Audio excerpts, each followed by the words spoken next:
माहिती आहे, माझ्या मते इतिहासातील सर्वात रोमांचकारक गोष्ट म्हणजे युद्ध नाही, राजे नाही आणि किल्ले देखील नाही. आपल्या भूतकाळात या सर्व गोष्टी कशा घडल्या हे आपल्यापर्यंत पोहोचणे ही सर्वात जास्त रोमांचकारक गोष्ट आहे. 2500 वर्षांपूर्वी जगलेल्या एखाद्या माणसाचा आवाज आज आपल्यापर्यंत पोहोचणं किती अविश्वसनीय आहे, नाही? आपण इतिहासाची कल्पना करू शकतो, आपण पुस्तकं वाचू शकतो, आपण पुरावे देखील अभ्यासू शकतो, पण 2500 वर्षांपूर्वी जो काळ होता त्याला जवळून अनुभवण्याचा सर्वात जवळचा मार्ग कोणता? त्या काळात जगलेल्या माणसाच्या नजरेतून तो काळ पाहणं आणि वाचणं.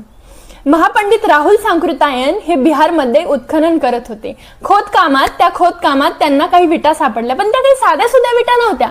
त्या विटांवरती ब्राह्मी लिपीमध्ये काही अक्षरं कोरलेली होती, एक इतिहास कोरलेला होता, एक कथा कोरलेली होती. आणि या कथेच्या केंद्रस्थानी होता महान वैशाली गणाचा बुद्ध काळातील एक सेनापती सिंह. एक असा काळ जेव्हा युद्ध होतं, एक असा काळ जिथे लोकशाही होती, प्रेम होतं, त्याग होता आणि सर्वात महत्वाचं म्हणजे माणसं होती, अगदी तुमच्या आमच्या सारखीच. आणि म्हणूनच तो जणू काही भूतकाळातला एक संदेश होता.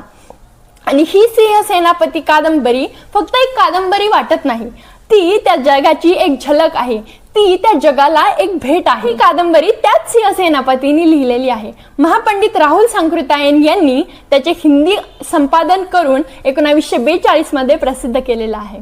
डॉक्टर विजय भगत यांनी याचे मराठी अनुवादन केलेले आहे आणि गाथा कॉग्निशन लवकरच ही मराठी कादंबरी आपल्या हातात देत आहे.